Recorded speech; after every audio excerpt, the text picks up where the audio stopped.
విద్యార్థుల సంక్షేమమే ధ్యేయంగా తెలంగాణ రాష్ట్ర ప్రభుత్వం పనిచేస్తుందని ఎమ్మెల్యే గండ్ర సత్యనారాయణ అన్నారు. ఈ మేరకు టేకుమట్ల అంకుషపూర్ శివార్లోని కస్తూరిబా గాంధీ బాలికల విద్యాలయాన్ని ఎమ్మెల్యే గండ్ర సత్యనారాయణరావు ఆకస్మికంగా తనిఖీ చేశారు. ఈ సందర్భంగా విద్యార్థులతో మాట్లాడి హాస్టల్లోని సదుపాయాలతో పాటు వారి సమస్యలను అడిగి తెలుసుకున్నారు. అనంతరం విద్యార్థులతో కలిసి భోజనం చేసి భోజనం నాణ్యతను పరిశీలించారు. విద్యార్థుల సంక్షేమమే ధ్యేయంగా తెలంగాణ రాష్ట్ర ప్రభుత్వం పనిచేస్తుందని, వారికి మెస్ ఛార్జీలతో పాటు కాస్మోటిక్ ఛార్జీలను పెంచినట్లు తెలిపారు. ప్రభుత్వమే ఒక బాధ్యతగా వారి మౌలిక వసతులు కల్పిస్తున్నట్లు స్పష్టం చేశారు. విద్యార్థులు కష్టపడి చదువుకొని పుట్టిన ఊరుకు, తల్లిదండ్రులకు, చదువు చెప్పిన ఉపాధ్యాయులకు మంచి పేరు తీసుకురావాలని సూచించారు.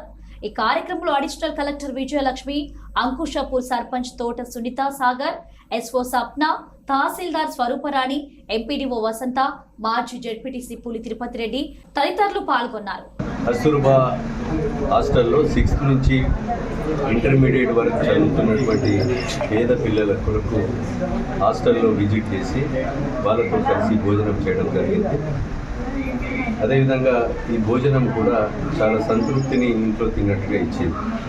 ఎందుకంటే ఈరోజు ఈ రాష్ట్ర ప్రభుత్వం గౌరవ ముఖ్యమంత్రి రేవంత్ రెడ్డి గారి నాయకత్వంలో వారు ముఖ్యమంత్రి అయిన తర్వాత విద్యాశాఖ మంత్రిగా ఈరోజు మెస్ ఛార్జీలు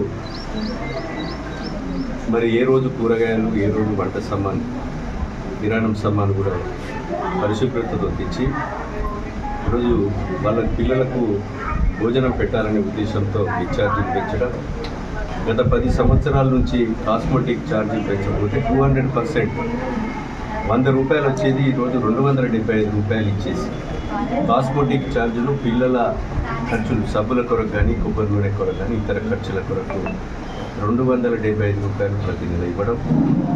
అదేవిధంగా ఈరోజు కస్తూర్బా కానీ కేజీబీబీ హాస్టల్లో కూడా వాష్రూమ్స్ లేకుండా, డోర్స్, విండోస్ లేకుండా వాళ్ళకు సంబంధించినటువంటి హాస్టల్లో ఈ యొక్క కస్తూర్బా స్కూల్కి 80 లక్షల రూపాయలు ఈ సంవత్సరం మరి అడిషనల్ క్లాస్ రూమ్స్ కానీ వివిధ రకాల వాళ్ళ యొక్క అవసరాలకు కూడా ఈ సంవత్సరం ఇవ్వడం జరిగింది.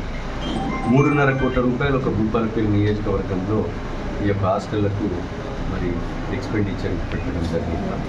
అదే రకంగా విద్యాశాఖకు ఈరోజు ప్రీ ప్రైమరీ నుంచి 12వ తరగతి వరకు కూడా బ్రేక్ఫాస్ట్ పెట్టి ప్రభుత్వ పాఠశాలలు కూడా సెమీ రెసిడెన్షియల్గా చేయాలని, విద్యార్థుల సంఖ్యను పెంచాలని, ఎడ్జిటీ స్కూల్ అసిస్టెంట్లు కూడా 11,000 మందిని టీచర్లుగా నియామకం చేసి ఈరోజు విద్యకు ప్రాధాన్యతను ఇస్తూ వాళ్ళకు అవసరాలు ఉన్నటువంటి ప్రైమరీ స్కూల్స్, హై స్కూల్స్, గురుకులాలను కూడా వాళ్ళకి ఒక ప్లే గ్రౌండ్స్ అవసరం ఉన్నా, వాటర్ అవసరం ఉన్నా, మినరల్ వాటర్ కానీ, హాట్ వాటర్ కానీ, అదేవిధంగా వాళ్ళకు అన్ని రకాలుగా ప్రభుత్వమే ఒక పేరెంట్గా బాధ్యతను తీసుకొని పిల్లలకు చదువు పట్ల ఈ రాష్ట్ర ప్రభుత్వం తీసుకోవడం జరుగుతుంది.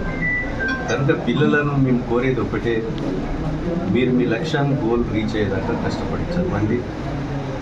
మీరు కష్టపడి చదివితే తల్లిదండ్రులకు పేరు తెచ్చి ఆ గ్రామానికి, ఈ గురుకులానికి, ఈ గడ్డకు మంచి పేరు తెచ్చే విధంగా చదవాలని విద్యార్థులందరికీ సూచించగలిగాను. ఆ లక్ష్యంతో, ఆ గోల్తో ముందుకు పోవాలని ఈ సందర్భంగా నేను తెలియజేస్తున్నా. విద్యార్థులు పట్టుదలతో, ఉపాధ్యాయులు కూడా వాళ్ళందరూ కూడా రోజు డైలీ అటెండ్ ఇక్కడ ఉన్నటువంటి ప్రాబ్లమ్స్ కూడా మరణించాను. నేను ఎమ్మెల్యే అయిన తర్వాత ఇక్కడ పాటలు నాటివ్వడం, అదేవిధంగా రిపేర్ కూడా 15 లక్షలు ఇవ్వడం, ఈ సంవత్సరం కూడా 80 లక్షల రూపాయలు ఈ యొక్క ప్లాంట్ ఇవ్వడం. అదే రకంగా ఇంకొక మాకు స్పీకర్ కూడా ఖాళీ ఉందంటే రేపు చేసుకోమని చెప్పడం జరిగింది. ఇలాంటి ఈ యొక్క గురుకులాలలో మరి ఏం లోపం లేకుండా ఫుల్ ఫ్లెడ్జ్డ్గా ఈ రాష్ట్ర ప్రభుత్వం అన్నీ సమకూర్చడం జరుగుతుంది. కనుక ఈరోజు భోజనం తిన్నటువంటి విద్యార్థులతో ఫీడ్బ్యాక్ తీసుకుంటే మాకు ఇంట్లో కంటే మా కుటుంబంలో మంచి ఫుడ్ ఇస్తున్నారు. మీరు ప్రభుత్వానికి, అదేవిధంగా మేము తల్లిదండ్రులకు ఈ ప్రాంతానికి పేరు తెచ్చే విధంగా కష్టపడి చదువుకుంటాం, పేరు తెస్తామని కూడా చెప్పారు. 100% రిజల్ట్ కూడా ఈ కస్తూర్బా కాలేజీలో కూడా తేవడం జరిగింది. గతంలో మేము రాబోయేటువంటి రోజుల్లో కూడా ఇంకా కష్టపడి చదువుకుంటామని చెప్పడం జరిగింది. మరి ఈ యొక్క భోజన కార్యక్రమంలో పాల్గొన్నటువంటి పత్రికా మీడియా ఈ ప్రాంత సర్పంచులు, కార్యకర్తలు